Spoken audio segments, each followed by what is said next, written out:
Magandang gabi Pilipinas, live mula sa Pag-asa DOST, narito na po ang latest sa lagay ng panahon.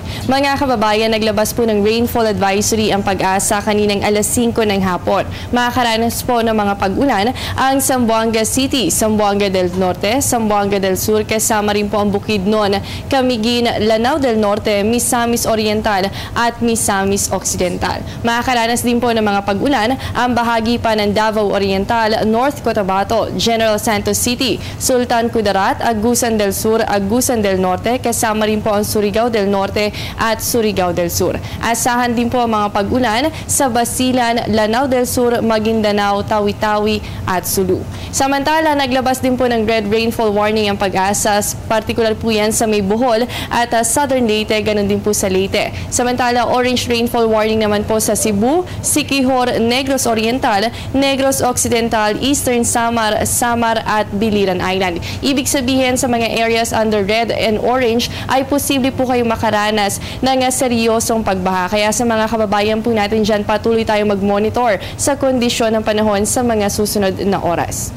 At mga kababayan, napanatili pa rin po ng bagyong Senyang ang kanyang lakas habang binabaybay nito ang karagatan ng Bohol. Kaninang alas 4 ng hapon, huli pong namataan ng bagyo sa layong 140 kilometers east-southeast ng Tagbilaran City, Bohol. Sa ngayon, taglay po nito ang lakas ng hangin na nasa 65 kilometers per hour at ang gustiness o yung pagbugso ng hangin, papalo po yan sa 80 kilometers per hour. Sa forecast movement ng Pag-asa, bukas po ng hapon ay inaasahan na ito ay nasa 100 kilometers kanluran po yan ng Dumaguete City. At Miyerkules ng gabi naman po yan ay nasa 130 kilometers southeast ng Puerto Princesa City. Patuloy po itong kumikilos pa kanluran hilagang kanluran sa bilis na 11 kilometers per hour. Ayon sa Pag-asa, inaasahan din po na nasa labas na ng ating boundary ang bagyo sa darating na January 1, 2015. At mga kababayan, ang bagyong Senyang ang ika-19 na bagyo para ngayong taon. So kung makikita po natin sa listahan natin, ang una po dito ay ang Tropical Depression Agaton at yan po ay pumasok sa ating bansa January 17. At ilang bagyo nga bang inaasahan natin para sa buwan ng Disyembre? Base po sa datos ng Pag-asa, posibleng magkaroon ng 1 hanggang 2 bagyo sa loob po yan ng ating boundary. At una na nga po dito ay si Bagyong Ruby at ngayon ang pangalawa ay si Bagyong Senya. Pero paano nga ba ang magiging kilos o forecast track nito? Base po sa climatological data ng Pag-asa, makikita po natin na mataas ang posibilidad na yan po ay tumama dito sa may Visayas area o kaya naman ay sa may northern part ng Mindanao. At kung sakali man po na pumasok na bagyo ay lumihis, maliit lamang ang posibilidad niyan dahil nga po sa presence nitong hanging amihan o northeast monsoon na kadalasan dito po yan sa may northern part ng Luzon.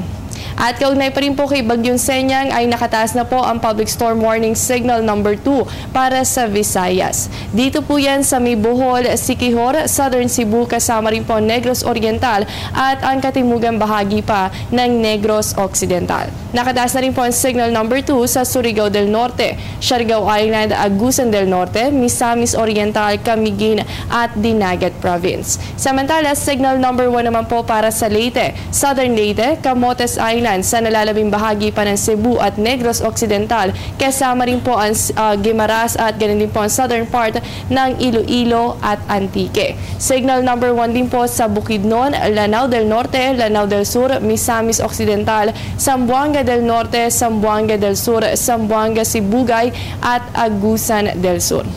Balik naman po tayo sa ating current weather condition. Ngayong gabi, ang Bicol Region, kasama po ang nalalabing bahagi pa ng Visayas at Mindanao, makakaranas po kayo dyan ng mga mahina hanggang sa katamtamang pag-ulan. Samantala, dito po sa may bahagi ng Luzon, particular sa may Cagayan Valley, Cordillera at dito po sa may Ilocos Region, ganun din dito hanggang sa may gitnang Luzon. Asahan po natin dyan ang mga mahihinang pag-ulan, dala po yan ng hanging amihan.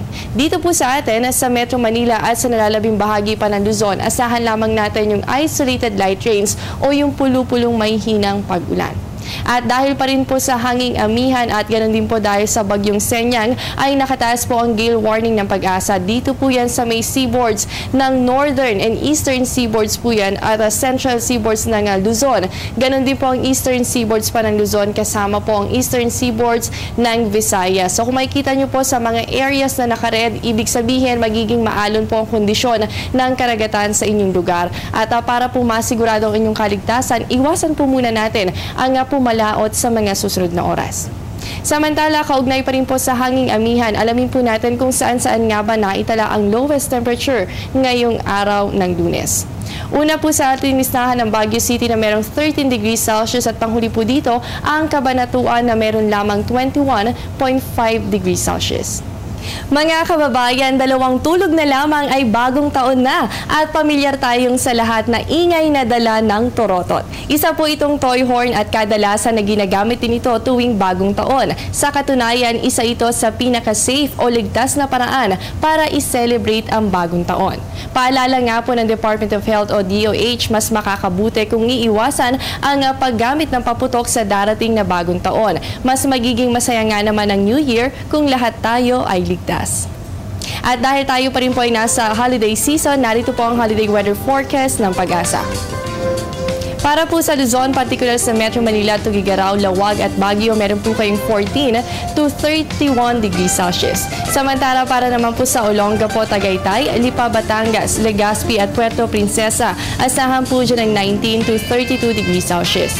Sa Visayas area naman po tayo, sa Iloilo, Bacolod, Metro Cebu at Tacloban, meron po kayong 23 to 30 degrees Celsius at panghuli na lamang po sa Mindanao, dyan po sa may Cagayan de Oro, Metro Davao at sa Zamboanga City, asahan po dyan ang 24 to 30 degrees Celsius. Bukas po, sisikat ang araw natin 6:20 ng umaga at lulubog naman po yan 5:36 ng hapon.